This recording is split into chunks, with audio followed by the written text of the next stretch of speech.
Okay, I am here having breakfast. Can you believe this, Micah? You are back at St. I'm Roch. back, just like the old days. Just like the old days. And so I have not told Micah the premise of this entire episode. No idea. But the whole premise is that you and I did an episode. We did 2 episodes of Coffee with Kevin together. Yes. One was 6 and 7 years ago. So, 6 or 7 years ago we did the episode. And what I'm going to do is we're going to talk about the same things that we talked about in that episode. I took notes. I watched it.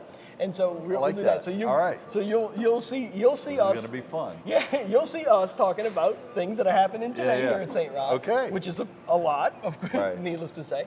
And we're going to talk about topics that we talked about 7 or 8 years ago. And then we can see how things have changed. I like it. And then also, I got the trash grits because 7 years ago I was eating the trash grits. Yeah. And so we'll talk about that. And then you're eating your fried and This true. is called the Rise and Dine. So it's grits, fried chicken, sausage gravy, fried eggs, a biscuit, honey butter. Mm-hmm. And that's a new one that you're doing with the fried, this is which we'll get into. We'll get into. And then the coffee is not a coffee I normally brew. This is a Sumatra Mahendling, which we were drinking 7 years ago here. Okay. So it's the same grinder, same brewer, same coffee that we were having then, and we'll talk about that too. So stick with us. This is gonna be a fun episode.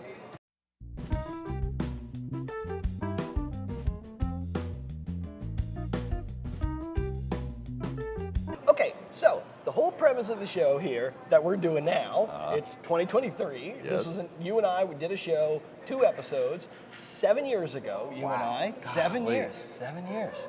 A lot has changed in 7 years. Yes, it has. And a lot hasn't because you're back here at St. Roch. And some things are still the same. Totally the same. So, so we're going to talk about, 6 years ago, we were here. And by the way, after you watch this episode, I'm going to link the old episodes in the description. Yeah. So, so we were sitting here eating breakfast, and we talked about really like the how-to of how you make this dish, and you use sriracha, and why you use sriracha. Why you use sriracha? I like the garlic flavor. Okay. With it, it's not too hot. It's like a spicy garlic ketchup. It's more like a condiment than a really heat component. Yeah. So it gives a nice little flavor. And then I'm like, why don't you just use Crystal? Which you put Crystal on the table, not knowing the premise. I like Crystal on my eggs. You say Crystal's on the eggs. Crystal on my eggs. Yeah. So this is one of your original Fete on Fete. This is one of the original Fete on Fete dishes. Yes. Here at the market. Okay. So we got that. And then we were drinking a Sumatra, which we've already talked about. This is not a coffee. Still excellent. Thank you much. What's your tasting notes? What do you say about it? I like it. It's real earthy. Yep. It's got some minerally kind of. Wait till you watch the episode. That's exactly what you said. I'm so predictable. And you and I talked a lot about the Twitter. So your quote about Twitter was, "Twitter is the Wild West of the internet." It is what you said it 7 years ago. 7 years ago, and to some extent, it kind of still is now. Yeah, with the changes that it's gone through, Twitter is kind of still the Wild West of the internet. Because you used to be the at Smartass Chef. I still am. And you've got a good following. In fact, so we since talked then, about that. Twitter used one of my tweets for a national ad campaign. Oh, cool. And they put a 10-foot poster of my tweet in the subway in New York City and in the Muni in San Francisco. Oh, neat. So I was, for a brief, fleeting moment, I was Twitter famous. And then one of the things I said too, and this will lead into the modern aspect, I said I really enjoyed talking to you because you brought so much interesting food business knowledge to the market. That that how to run a food business, food costs of things, how to make a delicious dish, but also how to make money at a delicious dish. And that's never been more true than what we're trying to do here today to keep St. Roch open. And also, what I wanted to ask you too is, you've been through from that point to this point. How many you've really been in the food hall business? I have. At one point, so at the end of 2019, we had 5 food hall locations running at the same time. One in Baton Rouge, 2 in Jackson with 2 different concepts in Jackson. Pythian Market for its brief run that it had, and here. Plus we had the food truck running in Baton Rouge. Food truck running here, catering. And then you did the Dixie Faubourg beer fiasco. We did, and which started out pretty well. The pandemic hit us really hard in the beginning. We weren't really, because it served alcohol, we weren't really able to open because they couldn't. We kind of fell under the bars and breweries restriction. Gotcha. So we were shut down for 5 months. When we reopened after that 5 months, it actually came back pretty strong because we were one of the few places in the city that had a big enough outdoor venue to where we could have live music. Oh, yeah. So we're one of the first places in the city to have live music. So when it came back, that was a good it came back pretty strong. Yeah. And sadly, things happen at Faubourg, Yeah, that's some more articles. That's another episode. Yeah, that's more of those. You can check out the people that are watching this have probably read enough sad articles about business about this place. That's don't want to ruin it. But in short, we shut Faubourg down in June. It was kind of bittersweet. We poured 3 years into that place, and ended up having to shut it down.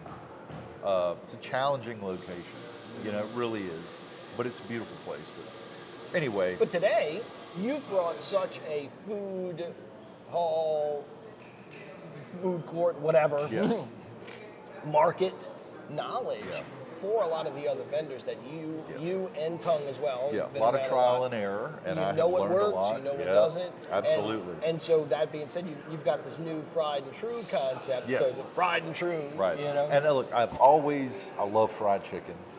I've always wanted to do a fried chicken concept, and we had thought for a while about opening a fried chicken place on the North Shore, and just time never got around to it. Trying to get things back to a sense of normalcy, And then when you approach me about, hey, guess what? Hey, guess what? I have the lease to the whole building. How's about doing some breakfast? Right. So we figured it'd be good. And I jokingly, kind of half jokingly, kind of half seriously, call it fancy gas station fried chicken. Yeah. Because we have the display case and everything's on display and stuff like that. And it's working great. And it does. It works. It's fun, and breakfast is my favorite meal of the day.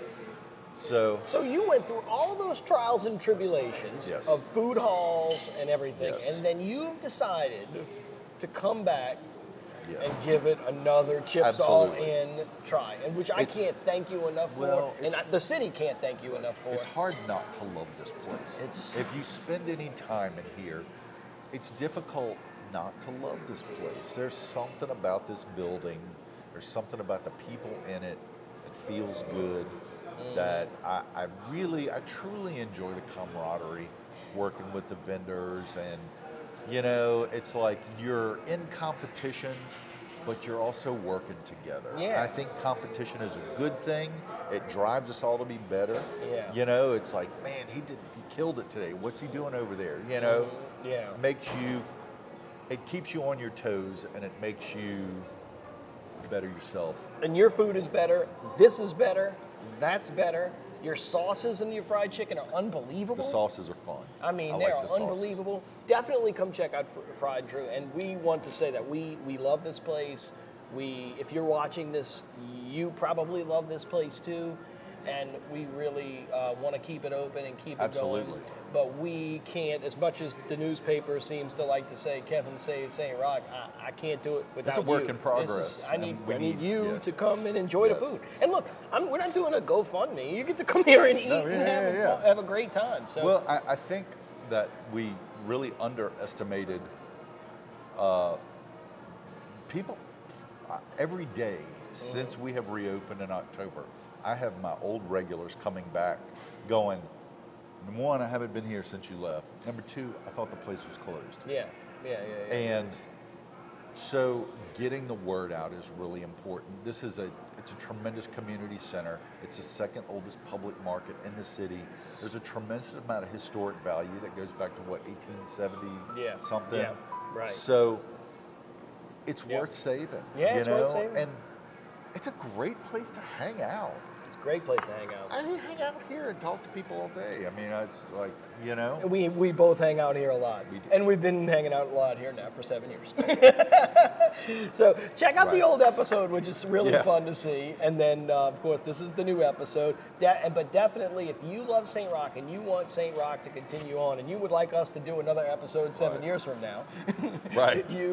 I would like to see that episode. That would be fun too. Yeah. I hope we do it as well. And I think a lot of people out there would also like to help. So please come by and come meet us at St. Roch.